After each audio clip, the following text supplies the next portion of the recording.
How's it going, everyone? My name is GDX Plays and welcome to another video. Today I'm going to be going over and giving you guys the absolute best settings for the highest FPS possible in Warzone. Now, huge shout out to Tech Guides for thoroughly testing and benchmarking different settings in Warzone. If you are interested in seeing those different tests and how they affect your FPS, his video will be linked in the description below. Moving on, these are the best possible settings to use when going for high FPS. And honestly, that's what you should be after in an FPS battle royale like Warzone. Now, the game isn't going to look the prettiest, but it'll be as smooth as your hardware will allow, and you'll have zero issues seeing people on the map. I've actually used some of the lowest settings since Warzone was released over a year ago, and I have over 16,000 kills and almost 200 wins. And personally, to me, these are the settings you should be using to get the smoothest, highest FPS possible, and that will increase your play. Alrighty guys, so jumping on over to Warzone, let's go ahead and go over these options. So starting out in the general tab here, let's first talk about field of view. To get the best FPS possible in this game, you're going to want to be on 90 FOV. However, I still do not play on that.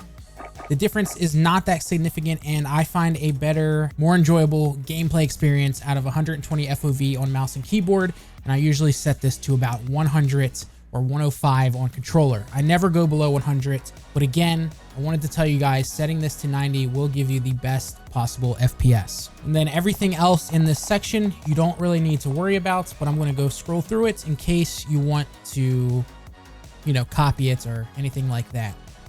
So moving over to the meat and potatoes of this video, we're going to be going over our display section. So the display mode doesn't change the performance of your game whatsoever in Warzone. I personally use full screen borderless, as it's very easy to tab back in and out of the game. And when this is set to full screen, for me personally, it takes 2 to 3 seconds to tab back into a game, and sometimes that's not enough time, especially in a game like Warzone. Make sure your display monitor is set to your main monitor, your display adapter is set to your display adapter, of course, your graphics card, and then your render resolution. This directly affects the resolution at what your game is displaying on your screen. Make sure this is set to 100 and matches your monitor resolution. For example, my display resolution is 1920 by 1080. I have this at 100. The render resolution is 1920 by 1080. And as an example, if I set this to 200, this will be displaying in 4K. So that's what render resolution is. Moving on down here, we have aspect ratio. Set this to automatic. VSync, make sure this is disabled. For your frame rate limits, you can set this to whatever you want. I have this at custom, so I can alt tab and my out of focus frame rate limit is 30. This will make sure the computer doesn't lag when you're alt tabbed out. Then I have my menu set at 144, just so I'm not constantly running my GPU at full load, even sitting in the menus, like for example, making this video. Moving on down, NVIDIA highlights, this is personal preference. I have it disabled because I use Shadow Play to record. NVIDIA reflect, this is for all my people with NVIDIA graphics cards. This only affects the latency and has nothing to do with FPS performance. Set this to enable plus boost, since you always want the lowest latency possible. Display gamma, set this to 2.2. Now, moving on down to details and textures. Starting off at texture resolution, you want to set this to very low or low for the best FPS possible. Keep in mind, setting this to very low definitely hinders the quality of the game. And if you do set this to low, you'll lose about 1 to 2 FPS on average. So if that's not a big deal for you, I'd recommend setting this to low. But if you are going after the best FPS possible, set this to very low. As I said in the beginning of the video, it's not going to look pretty, but you'll be able to see people just fine. And I personally have been playing with very low for probably almost a year now. Moving on down to texture filter, I personally recommend setting this to low. There's an average of 0.1 FPS difference between low and normal settings. So if you like, put this in normal. But again, I'm going after the best and smoothest experience possible. Nothing related to graphics, so I want this at low. Particle quality, set this to high. It may seem weird, but according to tests, this doesn't affect your FPS performance unless your face is inside of a burning car or fire.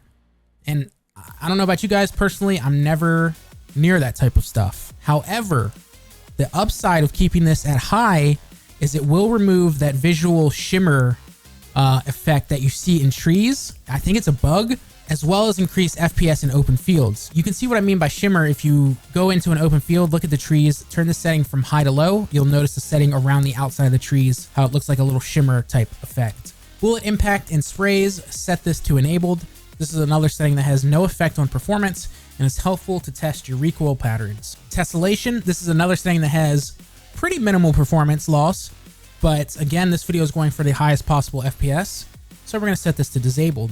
Moving down to on-demand texture streaming. Set the texture streaming to enabled. Make sure both of these are at max 64 gigabytes, and then make sure your streaming quality is set to low. This is known to increase performance with this texture streaming enabled and streaming quality set to low, but you will lose performance if you set this to high or normal. So make sure this is on low.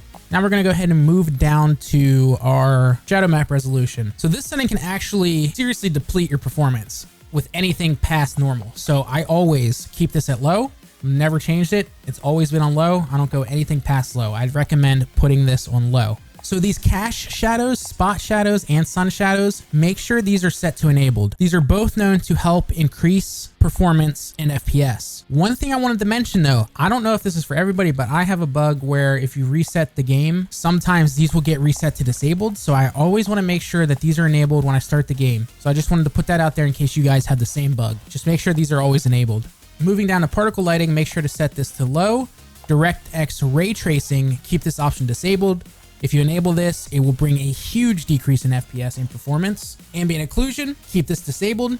Again, this is an option that significantly decreases performance the higher you go. Screen space reflection, keep this disabled. This is another option with a steady decrease in FPS the higher you set this setting. So keep that at disabled. Moving down to post-processing effects, you want all of this disabled, including anti-aliasing, because this is another option that will significantly decrease your performance the higher you get.